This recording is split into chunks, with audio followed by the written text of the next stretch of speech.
اعوذ باللہ من الشیطان الرجیم، بسم اللہ الرحمن الرحیم۔ بھائیوں اور بہنوں، وضو ہو یا نہ ہو، چلتے پھرتے یہ کلمہ پڑھا کرو۔ 5 سیکنڈ کا کلمہ پڑھتے ہی اربوں نیکیاں نصیب ہوتی ہیں۔ حضور نبی کریم صلی اللہ علیہ وسلم کا فرمان ہے۔ بھائیوں اور بہنوں، اسلامی تعلیمات میں ذکر الہی کو بے حد اہمیت حاصل ہے۔ یہ وہ عظیم عمل ہے جس کے ذریعے بندہ اپنے رب کے قریب ہوتا ہے، دل کو سکون ملتا ہے اور زندگی میں برکتیں نازل ہوتی ہیں۔ انسان چاہے کسی بھی حالت میں ہو، چاہے وہ باوضو ہو یا وضو کے بغیر ہو، اگر وہ اللہ تعالیٰ کا ذکر کرتا رہتا ہے تو یہ عمل اس کے لیے دنیا اور آخرت میں کامیابی کا ذریعہ بن جاتا ہے۔ اور یہی وجہ ہے ہمارے پیارے نبی صلی اللہ علیہ وسلم نے امت کو ہر حال میں ذکر کرنے کی تلقین فرمائی ہے تاکہ انسان کا دل ہمیشہ اللہ کی یاد سے زندہ رہے۔ ارشاد باری تعالیٰ ہے، فَاذْكُرُونِی أَذْكُرْكُمْ، یعنی تم میرا ذکر کرو میں تمہارا ذکر کروں گا۔ ناظرین، اس آیت میں اللہ رب العزت نے بندے کو اپنے ذکر کی دعوت دی ہے اور اس کے بدلے میں اپنی خصوصی توجہ اور رحمت کا وعدہ فرمایا ہے۔ اسی طرح ایک اور مقام پر ارشاد ہوتا ہے، الا بذکر اللہ تطمئن القلوب، یعنی خبردار، دلوں کا اطمینان تو صرف اللہ کے ذکر میں ہے۔ اس آیت سے یہ واضح ہوتا ہے کہ دنیا کی کوئی بھی چیز انسان کو حقیقی سکون نہیں دے سکتی سوائے اللہ کے ذکر کے۔ اسی طرح ایک اور جگہ پر اللہ رب العزت فرماتے ہیں، یا ایھا الذین آمنوا اذکروا اللہ ذکرا کثیرا، یعنی اے ایمان والو، اللہ کا کثرت سے ذکر کرو۔ اور ناظرین، اس آیت میں کثیرا کا لفظ اس بات پر زور دیتا ہے کہ ذکر صرف کبھی کبھار نہیں بلکہ ہر وقت ہر حالت میں ہونا چاہیے، چاہے انسان چل رہا ہو، چاہے وہ بیٹھا ہو یا لیٹا ہو۔ اسی طریقے سے احادیث مبارکہ میں بھی ذکر الہی کی بے شمار فضیلتیں بیان کی گئی ہیں۔ نبی کریم صلی اللہ علیہ وسلم نے فرمایا کہ جو شخص سبحان اللہ و بحمدہ دن میں 100 مرتبہ پڑھتا ہے، اس کے گناہ معاف کر دیے جاتے ہیں، چاہے وہ سمندر کی جھاگ کے برابر ہوں۔ اور اس حدیث سے معلوم ہوتا ہے کہ مختصر الفاظ میں پڑھے جانے والا ذکر بھی انسان کے گناہوں کی معافی کا ذریعہ بن سکتا ہے۔ اسی طرح ایک اور حدیث میں نبی علیہ الصلاۃ والسلام نے فرمایا ہے کہ کیا میں تمہیں ایسا عمل نہ بتاؤں جو تمہارے اعمال میں سب سے بہتر، تمہارے رب کے نزدیک سب سے پاکیزہ اور تمہارے درجات کو بلند کرنے والا ہے؟ صحابہ کرام نے عرض کیا، جی ہاں یا رسول اللہ، ضرور بتائیے۔ تو آپ صلی اللہ علیہ وسلم نے فرمایا کہ وہ اللہ کا ذکر ہے۔ اور ناظرین، اس حدیث سے یہ معلوم ہوتا ہے کہ ذکر الہی نہ صرف آسان عمل ہے بلکہ یہ سب اعمال میں سب سے افضل عمل ہے۔ ایک اور موقع پر رسول علیہ الصلاۃ والسلام نے فرمایا کہ اللہ تعالیٰ فرماتا ہے کہ میں اپنے بندے کے ساتھ ویسا ہی معاملہ کرتا ہوں جیسا وہ میرے بارے میں گمان کرتا ہے، اور میں اس کے ساتھ ہوتا ہوں جب وہ میرا ذکر کرتا ہے۔ اور ناظرین، اس سے یہ بات واضح ہوتی ہے کہ ذکر کرنے والا بندہ اللہ کی خاص معیت اور قرب حاصل کر لیتا ہے۔ اسی طریقے سے ایک اور حدیث میں پیارے آقا صلی اللہ علیہ وسلم فرما رہے ہیں کہ جو لوگ اللہ کا ذکر کرتے ہیں اور جو ذکر نہیں کرتے، ان کی مثال زندہ اور مردہ کی طرح ہے۔ یعنی ذکر کرنے والا شخص روحانی طور پر زندہ ہوتا ہے جبکہ غافل شخص مردہ دل کا حامل ہوتا ہے۔ ناظرین، پیارے آقا صلی اللہ علیہ وسلم کی سنت مبارکہ سے بھی یہ بات ثابت ہے کہ آپ ہر حال میں اللہ کا ذکر فرمایا کرتے تھے۔ حضرت عائشہ رضی اللہ تعالی عنہا فرماتی ہیں کہ نبی کریم صلی اللہ علیہ وسلم ہر وقت اللہ کا ذکر کرتے تھے۔ اور اس سے ہمیں یہ سبق ملتا ہے کہ ذکر کے لیے کوئی خاص وقت یا خاص حالت ضروری نہیں ہے، بلکہ بندہ چلتے پھرتے، اٹھتے بیٹھتے ہر وقت اللہ کا نام لے سکتا ہے۔ تو ناظرین، ہمارا آج کا عمل بھی ایک ایسے کلمے کا ہے جو آپ چلتے پھرتے، اٹھتے بیٹھتے، وضو یا بغیر وضو ہر حال میں کر سکتے ہیں۔ یہ ایک بہت ہی مختصر کلمے کا عمل ہے جو کہ آپ لوگوں کو بہت ہی کم وقت میں پڑھنا ہے، لیکن اس سے آپ لوگ اربوں نیکیاں کما پائیں گے۔ بھائیوں اور بہنوں، قیامت کے دن انسان ایک نیکی کے لیے پاگلوں کی طرح بھاگ رہا ہوگا اور ایک نیکی کی وجہ سے وہ جنت میں چلا جائے گا، اور ایک نیکی کم ہونے کی وجہ سے خدا نخواستہ جہنم میں چلا جائے گا۔ تو اس لیے عزیز بھائیوں اور بہنوں، جتنی زیادہ آپ نیکیاں بڑھائیں گے، قیامت کے دن آپ ہی کے لیے آسانیاں ہوں گی۔ اور یہ بھی سمجھ لیں کہ یہ عمل صرف آخرت کے لیے نہیں ہے، بلکہ دنیا میں بھی اللہ کی رحمت، برکت، سکون اور بیش بہا کامیابیوں کا ذریعہ بنتا ہے۔ قرآن مجید میں اللہ رب العزت نے فرمایا ہے کہ بے شک اللہ کی یاد ہی وہ چیز ہے جس سے دل سکون پاتے ہیں۔ اب ذرا غور کریں کہ انسان دنیا کی ہزار کوششوں کے باوجود جب اس کا دل سکون نہیں پاتا تو اصل سکون اللہ کے ذکر میں ہی ملتا ہے۔ اور یہی وجہ ہے کہ انبیاء علیہم السلام کی زندگیاں ذکر الہی سے بھری ہوئی تھیں۔ حضرت یونس علیہ السلام کو دیکھ لیں کہ جب وہ مچھلی کے پیٹ میں پھنس گئے تو وہاں اندھیروں کے اندر بھی اللہ کو یاد کیا اور دعا کی کہ اے اللہ، تیرے سوا کوئی نہیں، تو ہی ہر عیب سے پاک ہے، میں ہی اپنی جان پر ظلم کرنے والوں میں سے ہوں۔ اللہ نے ان کی دعا قبول فرمائی اور انہیں نجات عطا فرمائی۔ بتانے کا مقصد یہ ہے کہ اللہ کا ذکر اور اس کی بڑائی بیان کرنا مصیبتوں سے نجات کا سب سے بڑا ذریعہ ہے۔ دنیا میں اگر کوئی دکھ ہے تو ذکر الہی سے دور ہو جائے گا، اگر کوئی مصیبت ہے تو ذکر الہی سے آسان ہو جائے گی، اگر رزق کی کمی ہے تو اللہ کے ذکر کی برکت سے اللہ رزق میں خوب برکت عطا فرمائے گا۔ اس کے علاوہ بھائیوں اور بہنوں، ایک نیکی کا وزن قیامت کے دن کتنا قیمتی ہوگا، اس کا اندازہ لگائیں کہ حضور صلی اللہ علیہ وسلم نے فرمایا کہ 2 کلمے ایسے ہیں جو زبان پر ہلکے ہیں، ترازو میں بھاری ہیں اور اللہ کو بہت پسند ہیں۔ اور یہ بات ہمیں بتاتی ہے کہ چھوٹے چھوٹے اذکار بظاہر آسان ہیں، لیکن ان کی قیمت آخرت میں پہاڑوں کے برابر ہوگی۔ اسی طرح اگر ہم صحابہ کرام کی زندگیوں کو دیکھیں تو ہمیں پتہ چلتا ہے کہ وہ ذکر کو کبھی ضائع نہیں کرتے تھے۔ حضرت عبداللہ بن عمر کا معمول تھا کہ وہ ہر وقت تسبیح اور ذکر میں مشغول رہتے، اور حضرت ابو ہریرہ رضی اللہ تعالیٰ عنہ فرماتے ہیں کہ رسول اللہ صلی اللہ علیہ وسلم نے مجھے 2 تھیلیاں علم کی دی، ایک کو میں نے بیان کر دیا اور دوسری کو اگر بیان کروں تو میری گردن کاٹ دی جائے۔ اور وہ اکثر ذکر کے متعلق فرماتے تھے کہ دلوں کو آباد رکھنے کا یہی راستہ ہے۔ اس کے علاوہ بھائیوں اور بہنوں، یہ بات بھی سمجھ لیں کہ یہ عمل دنیاوی زندگی میں بھی کامیابیوں کا دروازہ کھولتا ہے۔ بزرگان دین فرماتے ہیں کہ ذکر الہی دلوں کے زنگ کو دور کرتا ہے، جیسے لوہے پر زنگ لگ جائے اور اسے صاف کرنے کے لیے مختلف کوششیں کی جاتی ہیں، اسی طرح دل پر گناہوں کا زنگ لگ جاتا ہے اور ذکر الہی اس زنگ کو دور کرتا ہے۔ حضور علیہ السلام نے فرمایا، ہر چیز کی صفائی کرنے والی کوئی چیز ہوتی ہے اور دل کی صفائی ذکر اللہ ہے۔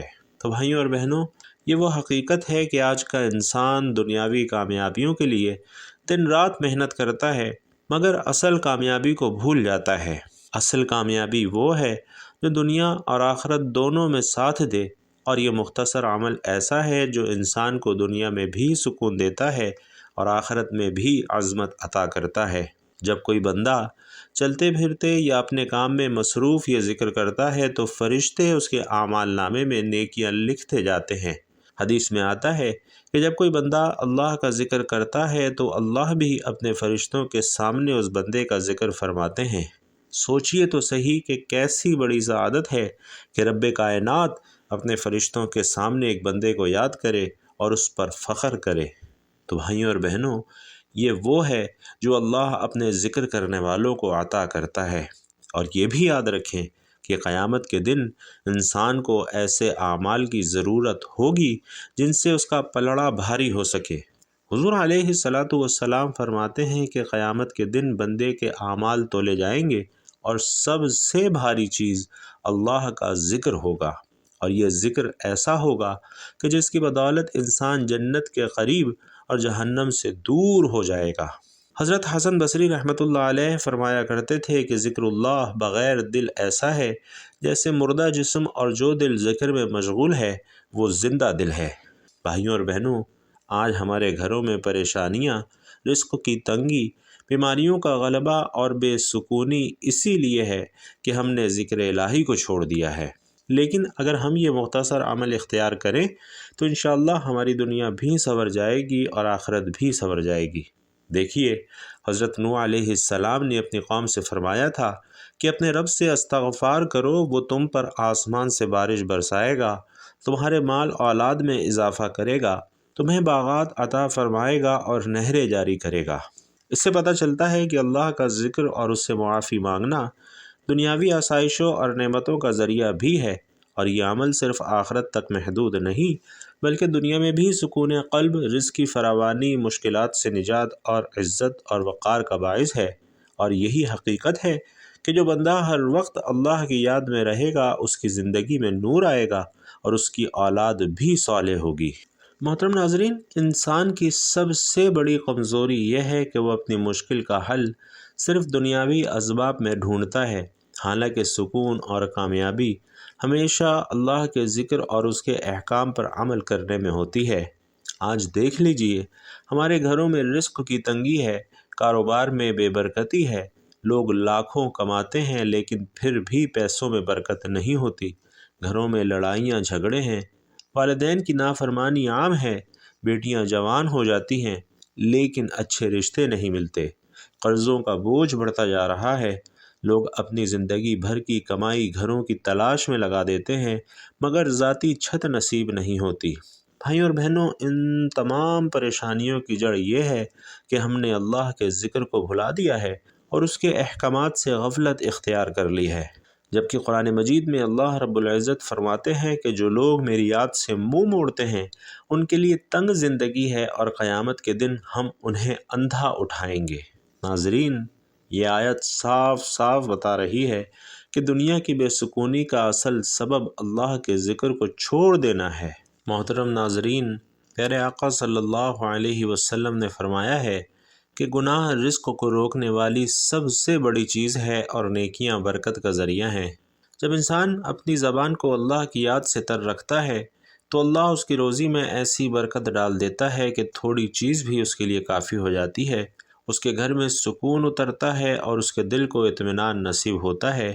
لیکن جب زبان گناہوں میں لگ جائے اور دل ذکر سے غافل ہو جائے تو دل بے چین ہو جاتا ہے، گھروں میں ناچاکیاں بڑھ جاتی ہیں، بیٹیوں کے رشتوں کی فکر ہر گھر میں دیکھی جا سکتی ہے، والدین اپنی بیٹیوں کے لیے دعائیں کرتے ہیں لیکن اکثر رشتے نہ ملنے کی وجہ سے پریشانیاں بڑھ جاتی ہیں۔ اسی کے ساتھ ساتھ بھائیوں اور بہنوں، قرض ایک بہت بڑی آزمائش ہے جس میں آج کل بہت سے لوگ مبتلا ہیں۔ ہر دوسرا شخص قرض میں ڈوبا ہوا ہے، لیکن قرض اترنے کا ایک طریقہ خود رسول اللہ صلی اللہ علیہ وسلم نے سکھایا کہ جو بندہ اللہ کے ذکر اور استغفار کو لازم پکڑ لے، اللہ اس کے لیے ہر مشکل سے نکلنے کا راستہ بنا دیتا ہے اور اسے وہاں سے رزق دیتا ہے جہاں سے اس شخص کو کبھی گمان بھی نہیں جاتا۔ یہ اللہ کا وعدہ ہے کہ ذکر اور استغفار انسان کے لیے کشادگی کا ذریعہ ہے، اور اس لیے اگر قرض کا بوجھ زیادہ ہے تو اس کا بہترین علاج بھی یہی ہے۔ اسی کے ساتھ ساتھ بھائیوں اور بہنوں، ایک اہم بات بھی یاد رکھیے جو کہ حضور علیہ الصلاۃ نے فرمائی کہ اللہ کے نزدیک سب سے محبوب عمل وہ ہے جو ہمیشہ کیا جائے، خواہ وہ تھوڑا ہی کیوں نہ ہو۔ یہ اس لیے کہ چھوٹے چھوٹے اعمال جب مستقل ہو جائیں تو وہ برکت لے کر آتے ہیں، اور یہی وجہ ہے کہ بزرگوں نے ہمیشہ زبان پر ذکر کو جاری رکھنے کی تلقین کی ہے، کیونکہ یہ ذکر دنیا اور آخرت دونوں میں انسان کی کامیابی کا راستہ ہے۔ بھائیوں اور بہنوں، سوچئے کہ ایک ایسا عمل جو چند لمحوں میں کیا جا سکے لیکن اس سے آپ کے رزق کی تنگی دور ہو جائے، قرض اتر جائے، گھروں میں سکون آ جائے، بیٹیوں کے اچھے رشتے نصیب ہوں، رشتہ داروں کے ساتھ محبت قائم ہو اور آخرت میں بھی نجات ملے، تو کیا ایسا عمل چھوڑنا بدنصیبی نہ ہوگی؟ تو آپ نے یہ عمل اپنے روزانہ کے معمولات میں ضرور شامل کرنا ہے۔ وضو ہو یا نہ ہو، آپ کسی بھی حالت میں یہ عمل کر سکتے ہیں۔ سب سے پہلے آپ نے درود پاک پڑھنا ہے، کیونکہ درود شریف پڑھنا ہر دعا اور ہر عمل کی قبولیت کی کنجی ہے۔ درود کے بغیر دعا تک آسمان پر نہیں جاتی۔ چنانچہ جب بھی آپ عمل کرنے لگیں تو درود شریف لازمی پڑھیں۔ خیر و برکت اور ثواب کی نیت سے ایک مرتبہ میرے ساتھ بھی درود پاک پڑھ لیجئے۔ اللہم صلی علی محمد وعلی آل محمد کما صلیت علی ابراہیم وعلی آل ابراہیم انک حمید مجید۔ اللہم بارک علی محمد وعلی آل محمد کما بارکت علی ابراہیم وعلی آل ابراہیم انک حمید مجید۔ درود پاک پڑھنے کے بعد ناظرین آپ نے سبحان اللہ و بحمدہ کا ورد کرنا ہے، اور اس عمل کو آپ جتنا دہرا سکتے ہیں دہرائیے، اس کی کوئی خاص تعداد نہیں ہے۔ یہ اللہ کی رحمت ہے کہ اس میں تعداد کی کوئی قید نہیں۔ آپ جتنا زیادہ پڑھیں گے اتنی زیادہ آپ کے لیے آسانیاں ہوں گی، اور اتنی ہی زیادہ نیکیاں آپ کے نامہ اعمال میں لکھی جائیں گی۔ اور بھائیوں اور بہنوں، یہ کلمہ اتنا آسان لیکن اتنا طاقتور عمل ہے کہ اس سے نہ صرف آپ کی آخرت سنورتی ہے بلکہ آپ کی دنیا بھی سنورتی ہے۔ آخرت میں یہ کلمہ آپ کے لیے نیکیوں کا خزانہ بنے گا، گناہوں کو معاف کروائے گا، درجات کو بلند کروائے گا، اور جنت میں باغ عطا کروائے گا۔ حدیث میں آتا ہے کہ جو شخص دن میں 100 مرتبہ یہ کلمہ پڑھے اس کے گناہ معاف کر دیے جاتے ہیں، اگرچہ وہ سمندر کی جھاگ کے برابر کیوں نہ ہو۔ تو بھائیوں اور بہنوں، جتنا زیادہ آپ یہ کلمہ پڑھ سکتے ہیں اتنا لازمی پڑھیے، ورنہ کم از کم 100 مرتبہ یہ کلمہ لازمی پڑھیے۔ یہ کلمہ آپ کو برائیوں سے بچائے گا، فضول باتوں، غیبت اور چغلی سے روکے گا، دل کو سکون عطا کرے گا اور گھروں میں برکت نازل کرے گا۔ صرف یہی نہیں بلکہ یہ کلمہ برکتوں کا خزانہ بھی ہے۔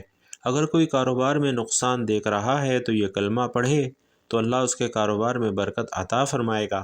اگر گھروں میں بے سکونی ہے، لڑائی جھگڑے عام ہیں، دلوں میں دوریاں ہیں، تو یہ کلمہ پڑھنے سے انشاءاللہ محبت پیدا ہوگی اور گھر انشاءاللہ سکون کا گہوارہ بن جائے گا۔ اگر قرضے ہیں اور تنگی ہے تو یہ کلمہ پڑھنے سے اللہ غیب سے مدد کرے گا، رزق میں کشادگی دے گا اور مشکلات انشاءاللہ آسان ہو جائیں گی۔ اگر دل میں گھٹن ہے، غم ہے یا پریشانی ہے تو یہ کلمہ دل کو سکون عطا کرے گا، چہرے پر نور آئے گا اور اللہ کی رحمتوں کے دروازے کھل جائیں گے۔ محترم ناظرین، اس کلمے کو معمول بنا لیں کہ جتنا زیادہ پڑھ سکتے ہیں ضرور پڑھیے۔ جب آپ اس کلمے کو خوب دہرا لیں اور دل مطمئن ہو جائے، دل کو سکون مل جائے، پھر آپ نے 3 مرتبہ سورۃ الاخلاص کی تلاوت کرنی ہے۔ بسم اللہ الرحمن الرحیم، قل هو اللہ احد اللہ الصمد لم یلد ولم یولد ولم یکن لہ کفوا احد۔ آپ چاہیں تو زیادہ بھی سورۃ الاخلاص کی تلاوت کر سکتے ہیں، ورنہ کم از کم 3 مرتبہ لازمی پڑھیں اور اس کے بعد پھر سے درود پاک پڑھ لیں تاکہ آپ کا یہ ذکر اللہ کی بارگاہ میں مکمل ہو جائے۔ پھر آخر میں دعا کریں کہ اے اللہ، ہم سب کو اپنی یاد میں مشغول رہنے والا بنا۔ اے اللہ، ہمیں اس کلمے کی کثرت کرنے والا بنا۔ اے اللہ، ہماری زبانوں کو اپنے ذکر کی عادت ڈال دے۔ یا اللہ، ہمارے دل کو اپنے نور سے بھر دے۔ اے اللہ، ہمارے گناہوں کو معاف فرما دے، ہمارے دلوں کے زنگ کو دور فرما دے، ہماری پریشانیوں کو آسانیوں میں بدل دے۔ اے اللہ، ہمارے گھروں میں اپنی رحمتوں کا نزول فرما دے، ہماری اولاد کو نیک اور صالح بنا دے، ہمارے رزق میں برکت عطا فرما، ہمیں دنیا اور آخرت میں کامیابی عطا فرما۔ اے اللہ، ہمیں اپنی محبت عطا فرما اور اپنے محبوب صلی اللہ علیہ وسلم کی شفاعت نصیب فرما۔ آمین یا رب العالمین۔ بھائیوں اور بہنوں، اگر آپ لوگ بھی اس خوبصورت دعا میں اپنی شرکت یقینی بنانا چاہتے ہیں تو کمنٹ باکس میں آمین ضرور لکھ دیجئے گا۔ اللہ تبارک و تعالی آپ سب کا حامی و ناصر ہو۔ آمین یا رب العالمین۔